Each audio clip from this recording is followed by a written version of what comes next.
শাসক বিরোধী দ্বন্দ্ব রাজনীতিতে নতুন কোনো বিষয় নয়, কিন্তু শাসক বিরোধী দ্বন্দ্বের আড়ালে প্রাক্তন স্বামী স্ত্রীর লড়াই শুনতে অবাক লাগলেও বাস্তবে এমনটাই ঘটেছে বিষ্ণুপুরে।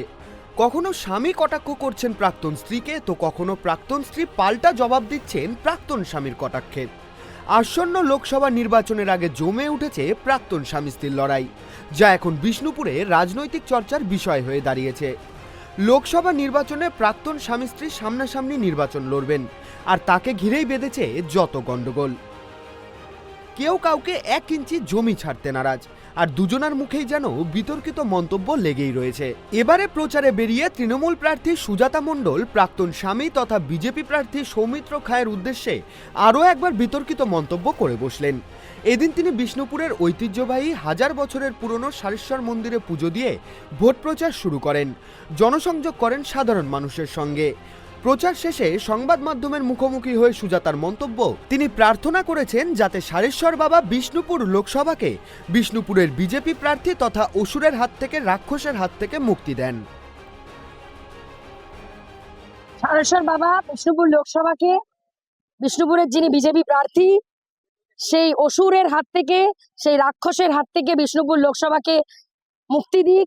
বিষ্ণুপুর লোকসভাকে একজন অপদার্থ জনপ্রতিনিধির হাত থেকে মুক্তি দিক, এবং বিষ্ণুপুর লোকসভার মানুষের জন্য তৃণমূল কংগ্রেসকে এবং তৃণমূল কংগ্রেসের প্রার্থী হিসাবে সুজাতা মণ্ডলকে জিতিয়ে মানুষের সেবাদাসী হিসাবে কাজ করার সুযোগ দিক। অসুর বলে মানে ওনাকে বেশি ফুটেজ দেবেন না, কারণ অসুরের তো তাও ঠাঁই হয়েছিল মা দুর্গার চরণে, ঠিক আছে? এনাকে অসুর বলা মানে হাইলাইটেড বেশি করা। উনি অতটাও মর্যাদা পাওয়ার যোগ্য নন। উনি একটা নরকের কীট বলে আমি মনে করি, যিনি বাড়ির স্ত্রীকে মর্যাদা দেন না, যিনি বিষ্ণুপুর লোকসভার মানুষকে 10 বছর বঞ্চনা করলেন এবং বাড়ির স্ত্রীকে রাত্রি 3:35 প্রাণ ভয়ে বেরিয়ে আসতে বাধ্য করেছিলেন। তিনি আর্যই হোক, তিনি মানুষ অমানুষ কোনোটার পর্যায়ে পড়েন না। তিনি হয়তো একটা কোথাও না কোথাও আমার মনে হয় তিনি একটা বিষাক্ত পতঙ্গ, কীট।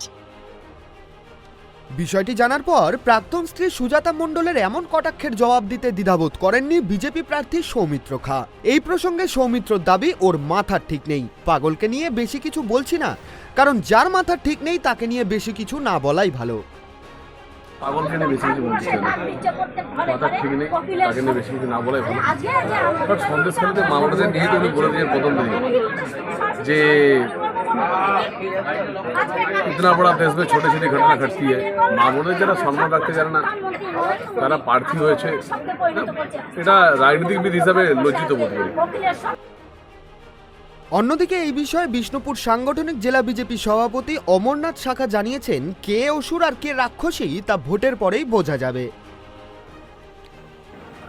কে অসুর আর কে রাক্ষসী ভোটের পরেই বোঝা যাবে, কারণ এই ফাঁকা বুলি উড়িয়ে এই তৃণমূলকে দেখলেই মানুষ বলে চোর। তাই চোরের একজন প্রতিনিধি হিসাবে লোকসভায় প্রতিদ্বন্দ্বিতা করতে নেমেছে। মানুষ দেখলেই বলছে চোর যাচ্ছে। সেই চোররা আজ 10 বছর ধরে 12 বছর ধরে পশ্চিমবাংলাকে বধ করে দিয়েছে। আমরা ভারতীয় জনতা পার্টি, আমরা সেই জায়গা থেকে আজকে পশ্চিমবাংলাকে আমরা সঠিক জায়গাতে নিয়ে যাবেন, নরেন্দ্র মোদীজির হাতকে শক্ত করে সেই জায়গাতে আছি। কে কি বললো এত গুরুত্বপূর্ণ বিষয় নয় যে তাকে উত্তর দিতে হবে। প্রসঙ্গত, এর আগেও একে অপরের বিরুদ্ধে আক্রমণ শানিয়েছেন সুজাতা ও সৌমিত্র। অথচ এই সৌমিত্র খাঁই গত লোকসভা নির্বাচনে জয়ের পর ক্রেডিট দিয়েছিলেন সুজাতাকে।